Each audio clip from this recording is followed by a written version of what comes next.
Je suis à Boston, au congrès de la Fondation pour la recherche sur le traumatisme. C'est le 35e congrès organisé par Bessel van der Kolk sur le traumatisme et j'ai le grand honneur d'être en compagnie d'Ed Tronick. Ed Tronick, merci d'être là et d'avoir accepté d'échanger avec moi, d'avoir une conversation ensemble. Vous êtes chercheur et c'est vous qui êtes à l'origine de l'expérience du visage impassible. Alors j'aimerais beaucoup vous entendre à ce sujet, bien sûr. Le fait de vous avoir ici présent et de vous entendre parler de ce que vous avez fait et de comment ça a contribué à notre discipline est vraiment important.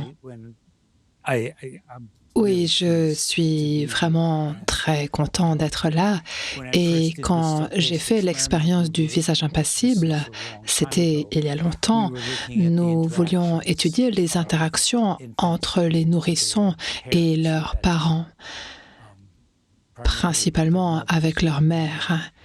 Et notre vision, c'était que le nourrisson, par exemple un bébé âgé de 2 ou 3 mois, notre vision, c'était que le nourrisson était vraiment actif et intentionnel pendant son interaction, pendant son engagement social avec la mère.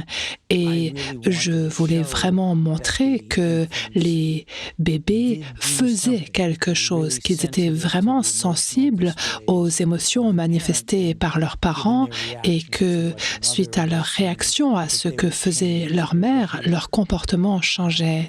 Et nous avons examiné beaucoup d'interactions en direct et j'ai fait beaucoup d'analyses statistiques et tout semblait indiquer que le bébé faisait quelque chose. Et ensuite, j'ai vraiment voulu montrer cela dans le cadre d'une expérience.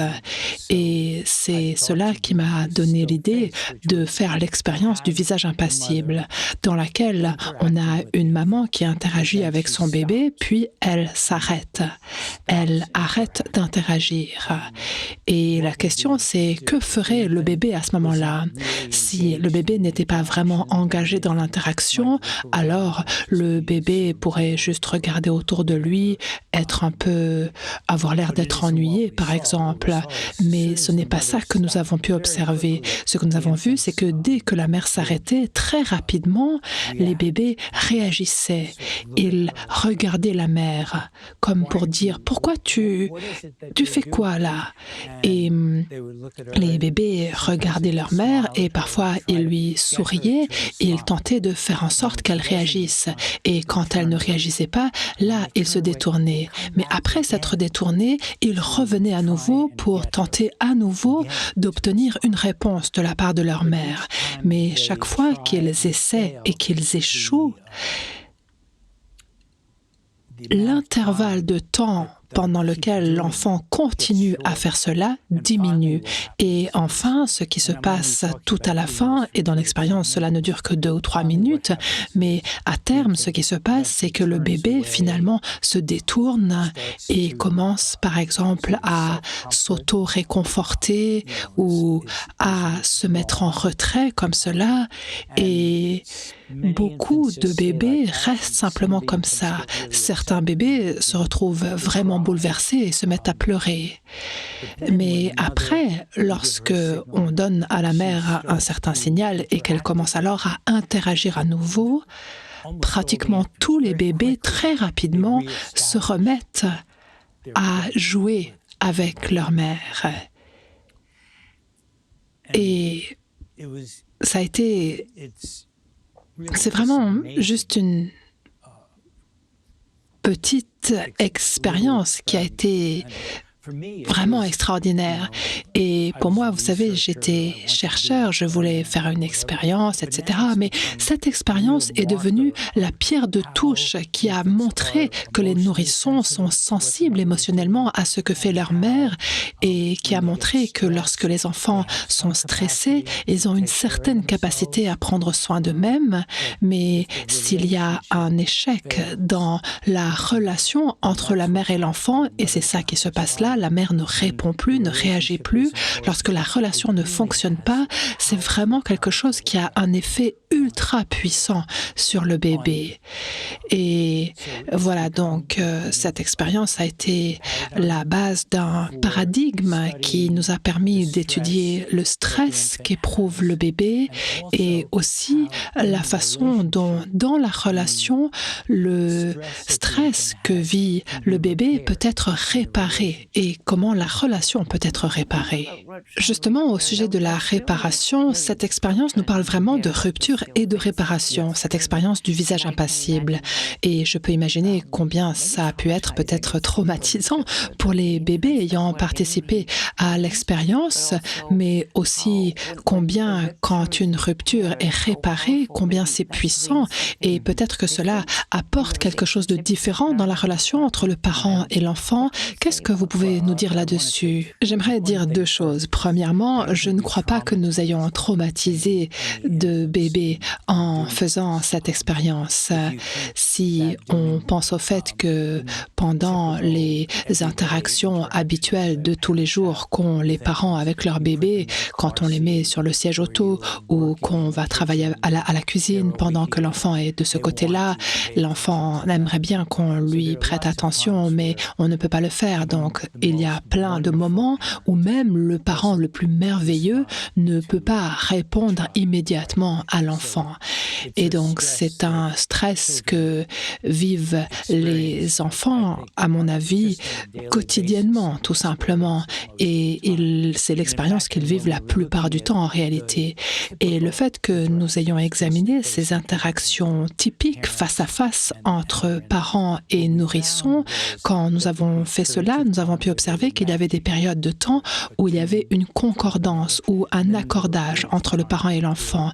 Et à d'autres moments, il n'y avait pas cette concordance ou cet accordage. Et ce que nous avons découvert dans ces études, c'est que, en moyenne, à peu près 70% du temps, l'interaction se fait de façon non concordante. C'est-à-dire que si, par exemple, nous deux, nous nous regardons maintenant, il y a concordance et ensuite le bébé détourne le regard ou la mère est distraite par quelque chose ou le bébé regarde ses mains ou autre chose. Donc, il y a des périodes où il y a concordance ou non-concordance et ces intervalles se produisent très fréquemment. Ce sont des périodes courtes. Mais après, elles sont suivies par une réparation.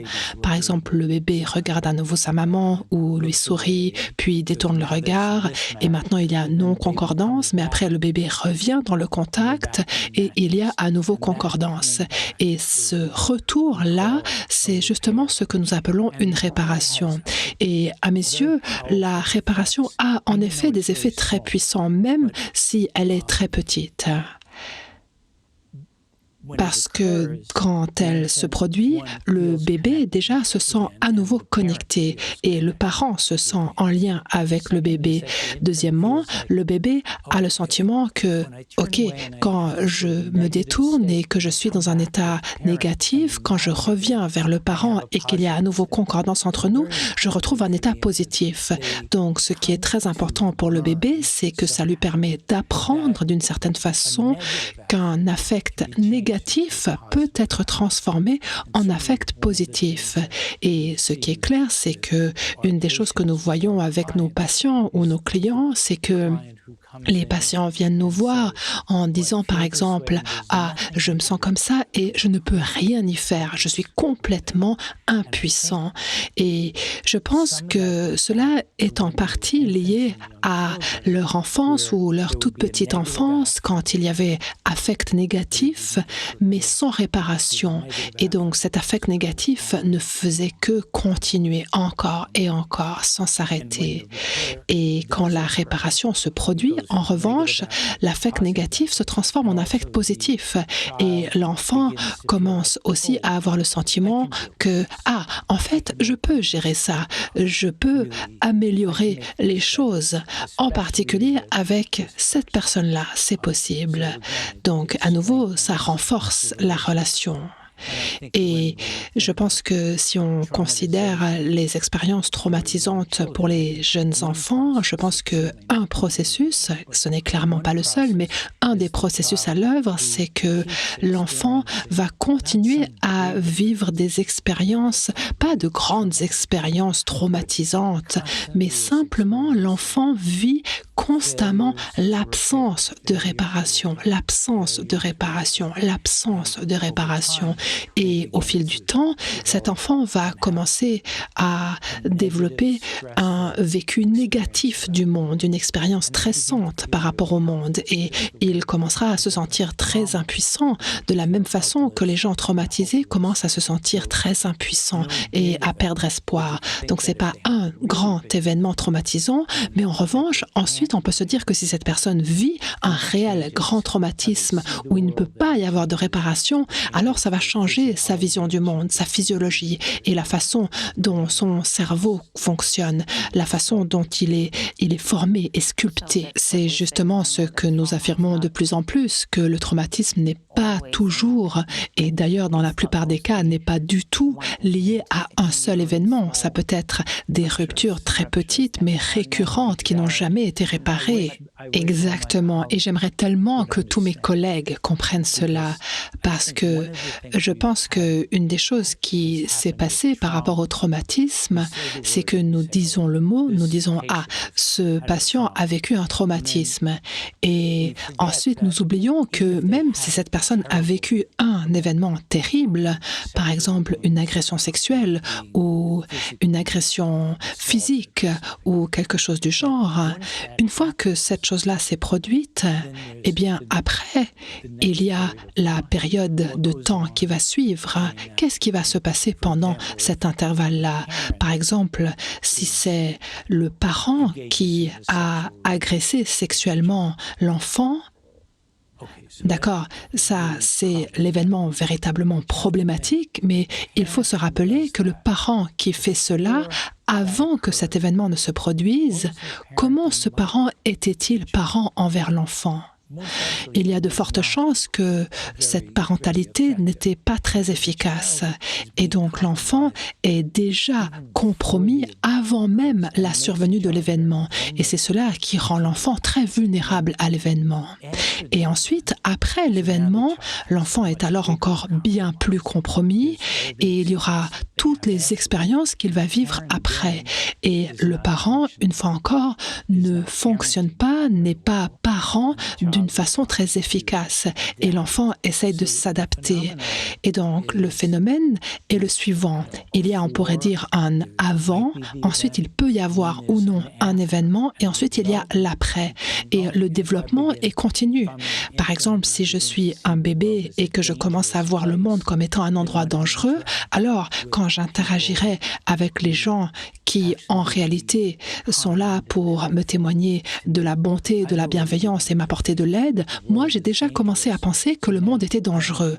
Et maintenant, je vais interagir avec eux d'une façon qui va fausser leur comportement et ils ne pourront pas établir le contact avec moi. Et le phénomène ne fait ainsi que s'auto-alimenter. Et enfin, on devient adulte, mais admettons par exemple que l'enfant avait 8 ans lors de l'événement, maintenant il a 25 ans et ça fait 17 ans qu'il pense que le monde est dangereux et donc qu'il ne peut pas s'entendre avec les gens. Et maintenant, cette personne se retrouve à avoir beaucoup de problèmes. Elle n'arrive pas à être en lien avec les gens, à avoir de relations. Et oui, on peut dire que cette personne a été traumatisée à ce moment-là dans le passé, mais elle a depuis là passé une grande partie de sa vie à croire que le monde est dangereux et à agir comme si le monde était dangereux. En vous écoutant parler, je ressens vraiment beaucoup d'émotions en pensant à tous ces enfants qui ont rencontré ces difficultés, ce manque d'accordage dans l'attachement ou le lien avec un parent ou les deux ou avec leur environnement.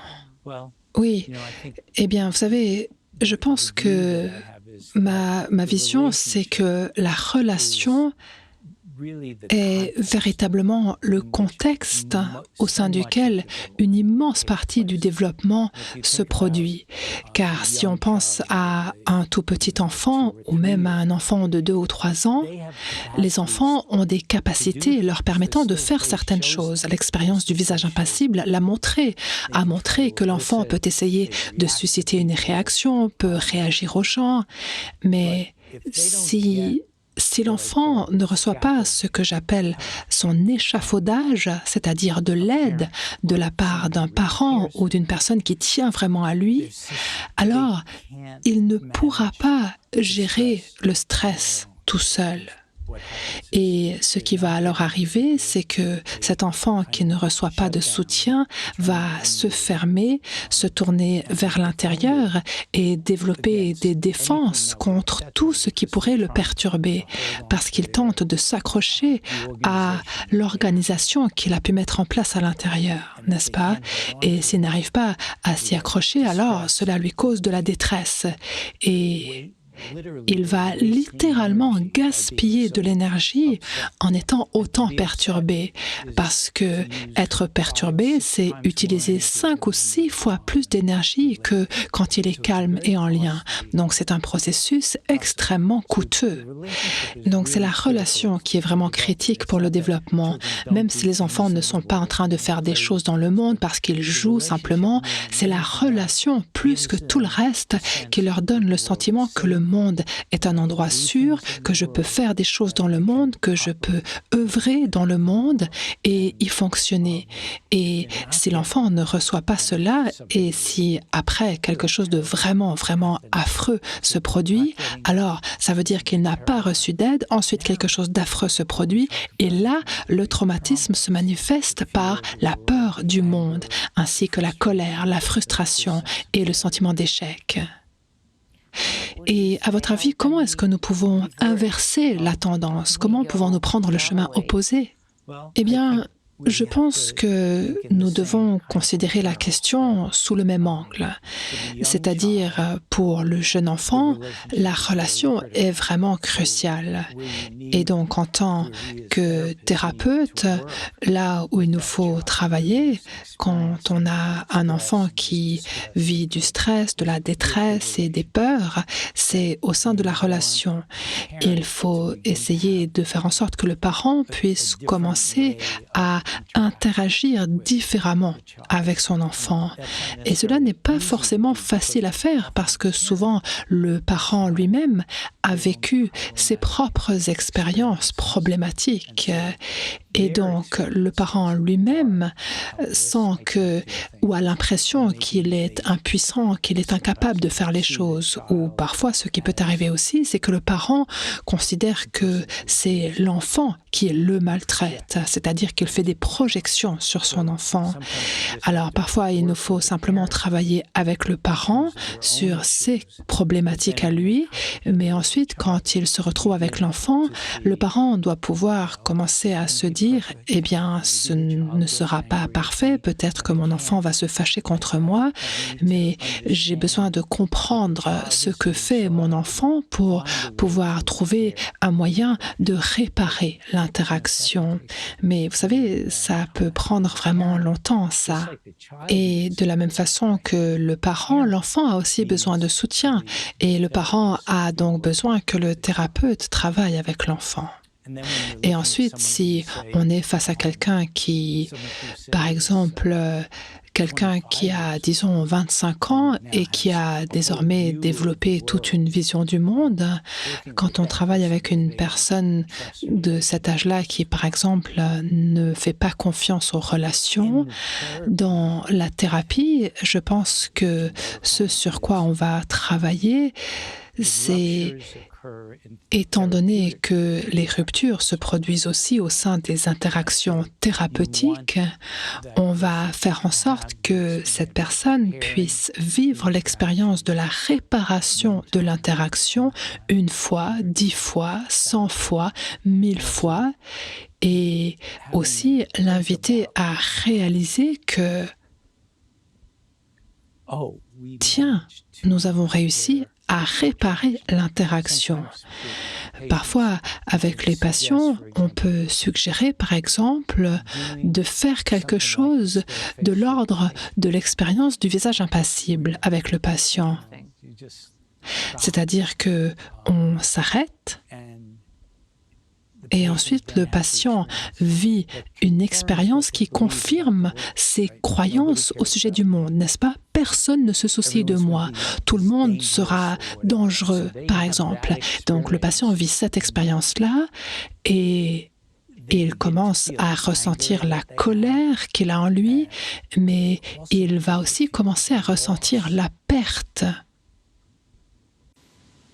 qui, en réalité, sous-tend la colère. Et ensuite, on peut prendre ça et travailler avec le patient pour qu'il puisse comme donner un sens et une signification à ce qu'il vient de ressentir. Où est-ce que ça me fait mal dans mon corps? Comment mon corps ressent-il cela? Mais nous avons fait la réparation. Et lorsque nous avons fait la réparation, le ressenti a été très différent. Donc le patient vit cette expérience qui encapsule une partie des expériences qu'il a pu vivre par le passé. Et il peut ainsi sentir l'impact qu'ont eu sur lui ces expériences précoces. Eh bien, merci pour cette suggestion, parce que je n'aurais jamais pensé à utiliser l'expérience du visage impassible de façon à des fins thérapeutiques. Donc merci, ça c'est vraiment quelque chose que je vais garder. Eh bien, vous savez, il y a quelque chose de très intéressant ici, parce que nous avons fait des études avec des adultes. C'est-à-dire qu'on a 2 adultes et je suis avec eux, donc moi je suis là, je m'adresse à 2 personnes et je leur dis, bon, alors vous allez faire comme si vous étiez un enfant ou un bébé. Vous n'avez pas besoin d'agir comme tel, mais imaginez que vous êtes un enfant ou un bébé. Et vous ferez comme si vous étiez le parent, d'accord? Et je veux que vous interagissiez ensemble. Mais ensuite, à un moment donné, moi, je vais vous dire à vous d'arrêter d'interagir. Et là, vous allez faire quelque chose comme le visage impassible, d'accord? Donc, vous savez tous 2 quels sont les rôles de chacun. Vous savez que ici vous avez un bébé et lui ou elle sait que vous allez faire cela, que vous allez ne pas réagir à un moment donné. Donc tout le monde sait ce que tout le monde va faire. Donc les 2 personnes interagissent et ensuite on donne la consigne de faire le visage impassible à une des 2 personnes et très rapidement ce qui se passe, c'est que la personne qui joue le rôle du bébé, même si elle sait que l'autre personne suit notre consigne, on voit que cette personne commence à agir un peu comme le bébé dans l'expérience. Elle va tenter le contact. « Pourquoi tu me parles pas? Arrête de faire ça !» Et elle se met vraiment en colère.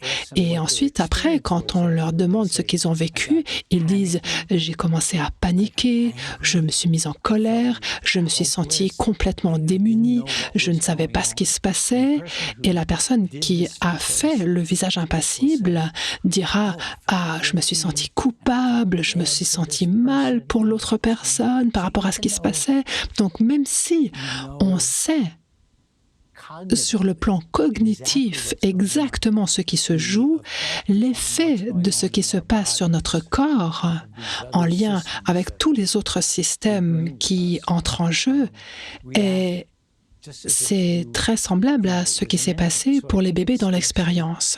Donc, je pense que cela nous dit à quel point la relation est critique, c'est-à-dire fondamentale.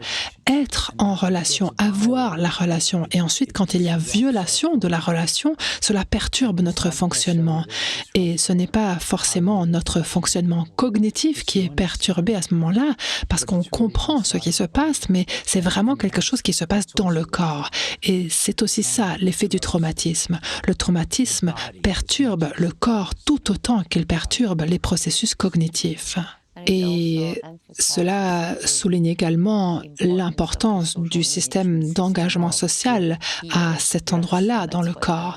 Et c'est là-dessus que Steve Porges insiste énormément, n'est-ce pas, ce système d'engagement social, tout ce que nous communiquons à travers notre regard, à travers nos mimiques, à travers notre voix, à travers tout ici. Il y a là énormément de choses qui se passent. C'est ça. Et il explique également que nous devons être dans un état organisé et régulé, n'est-ce pas, avant de pouvoir... C'est-à-dire que Stephen Porges parle de se sentir en sécurité. Il nous dit qu'il nous faut vraiment nous sentir en sécurité avec l'autre personne et après, on peut faire autre chose. Après, on peut interagir socialement, par exemple, ou faire autre chose. Et ensuite, qu'est-ce qui se passe si on a choisi d'interagir socialement? Eh bien, dans cette interaction, il doit y avoir, à mon avis, pas seulement, mais entre autres, il doit y avoir ce processus qui va nous permettre de réparer les moments négatifs de rupture. Et si on est bien organisé, mais qu'on ne reçoit pas ces réparations lorsqu'il y a non-concordance, très rapidement, on entre à nouveau dans la détresse. Et c'est ce qui se passe dans nos relations, n'est-ce pas? Merci beaucoup, Ed, pour cette conversation. Y a-t-il quelque chose que vous souhaitez ajouter, quelque chose que vous avez appris au fil des années grâce à toutes vos expériences, vos recherches, vos travaux et votre travail de thérapeute également? Est-ce que vous aimeriez communiquer quelque chose à notre public francophone, mais aussi à toute personne qui pourrait nous écouter? Eh bien, ce que j'aimerais dire, et c'est ce que je dis aux parents également, eh bien, c'est cette idée que l'interaction ne sera pas parfaite. C'est-à-dire qu'il y aura forcément un certain désordre, ce que j'appelle le fouillis. Mais ce n'est pas simplement que, OK, les choses sont ainsi, c'est le désordre. Ce dont on parle ici vraiment, c'est que c'est ce côté fouillis qui va permettre la réparation. Et la réparation permet à quelque chose de nouveau d'arriver. Donc on a un manque de concordance, par exemple, votre enfant fait quelque chose et ensuite vous faites autre chose et il y a beaucoup d'affects négatifs, mais quand vous réparez cela a un impact très positif sur le développement. Et je pense que, et c'est clairement le cas ici aux États-Unis, il y a trop de parents qui se soucient constamment d'être parfaits. Je pense que c'est partout. Oui, peut-être bien. En effet, tout le monde veut être parfait. Et premièrement, on ne peut pas être parfait. Et deuxièmement, le fait de ne pas être parfait, le fait d'avoir ce fouillis, ce bazar, ce désordre, est ce qui permet de nouveaux développements, ce qui permet à de nouvelles choses d'arriver et ce qui permet au bébé d'apprendre « Ah, comment on a fait ça cette fois-ci? On l'a fait différemment. » Vous savez, et d'ailleurs, mon épouse et moi plaisantons à ce sujet. Quand nous avons un désaccord actuellement, alors nous n'avons pratiquement jamais de désaccord, n'est-ce pas? Mais quand nous avons un désaccord, quand les choses commencent à nous faire vraiment réagir, on se dit « Ah, on va trouver un moyen de réparer ça et ça va encore améliorer les choses. » Donc on plaisante à ce sujet. Et pour les parents, par rapport à leurs enfants, il s'agit d'arrêter de toujours se préoccuper de vouloir être tout le temps parfait. Parce que ça ne fait pas de tort à l'enfant. En fait, c'est ça qui rend les choses possibles et qui permet à l'enfant d'apprendre des choses et d'être dans le lien. Oui, merci. C'est le pouvoir de l'adversité, mais peut-être d'une adversité régulée. Oui, tout à fait. Et vous avez parlé de 30%, ce qui correspond à ce que j'ai entendu ces jours, que être 30% du temps accordé à son enfant, c'est déjà très bien. Oui, donc il nous suffit d'être parfait 30% du temps, c'est ça. Et la majorité d'entre nous en sont capables, donc merci. Merci beaucoup.